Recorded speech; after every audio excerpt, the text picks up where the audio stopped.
राधे राधे दोस्तों। सबसे पहले आप सभी का स्वागत है मेरे चैनल काव्या कजरी पर। श्री विष्णु मम हृदय में प्रेरणा करने वाले नाथ, लिखो महत्तम कार्तिक, राखो सिर पर हाथ। जय श्री कृष्ण। राजा पृथु ने पूछा, हे नारद जी, अब आप ये कहिए कि भगवान विष्णु ने वहां जाकर क्या किया तथा जलंधर की पत्नी का पतिव्रत किस प्रकार भ्रष्ट हुआ।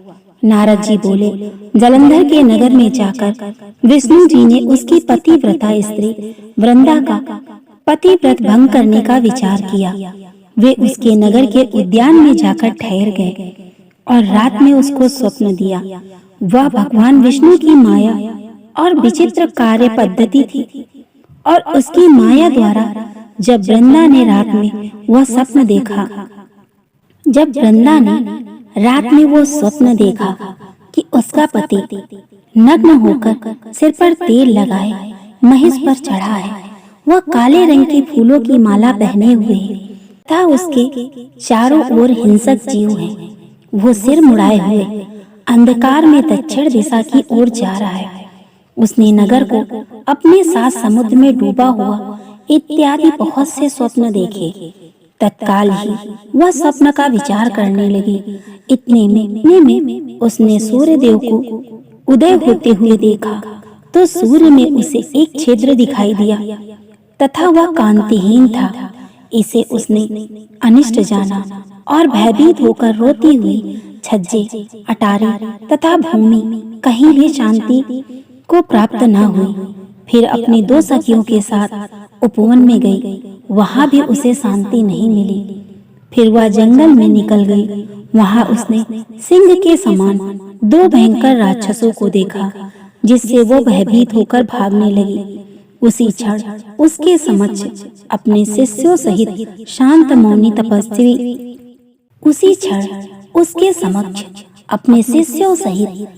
मौनी तपस्वी वहां आ गया।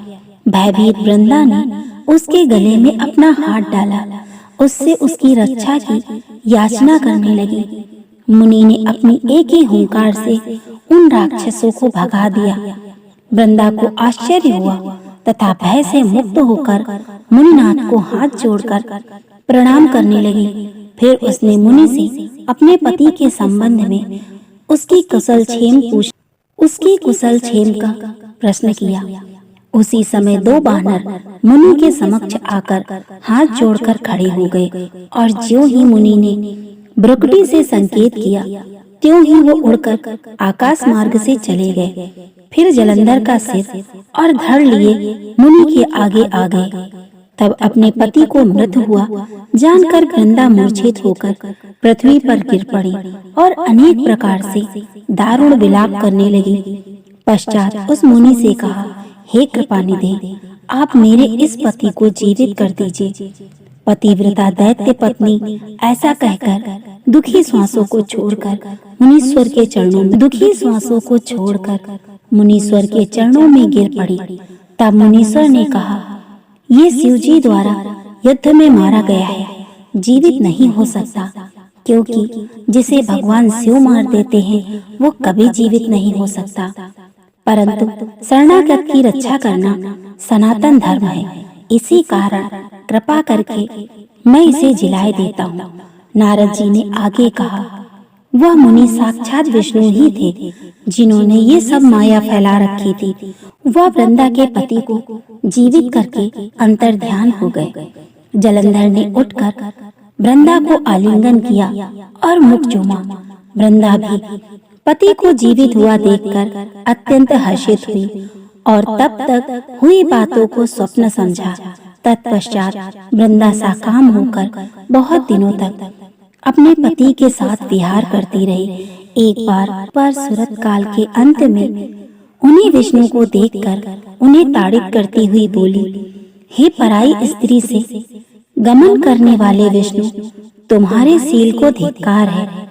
मैंने जान लिया है कि मायावी तपस्वी तुम ही थे। इस प्रकार कहकर कुपित पतिव्रता वृंदा ने अपने तेज को प्रकट करते हुए भगवान विष्णु को श्राप दिया कि तुमने माया से 2 राक्षस मुझे दिखाए थे, वही दोनों राक्षस किसी समय तुम्हारी स्त्री का हरण करेंगे।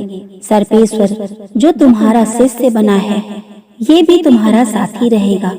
जब तुम अपनी स्त्री के विरह में दुखी होकर विचरोगे, उस समय वानर ही तुम्हारी सहायता करेंगे। ऐसा कहते हुए पतिव्रता वृंदा अग्नि में प्रवेश कर गई। ब्रह्मा आदि देवता आकाश से उसका प्रवेश देखते रहे। वृंदा के शरीर का तेज पार्वती जी के शरीर में चला गया। पतिव्रत के प्रभाव से वृंदा ने मुक्ति प्राप्त की।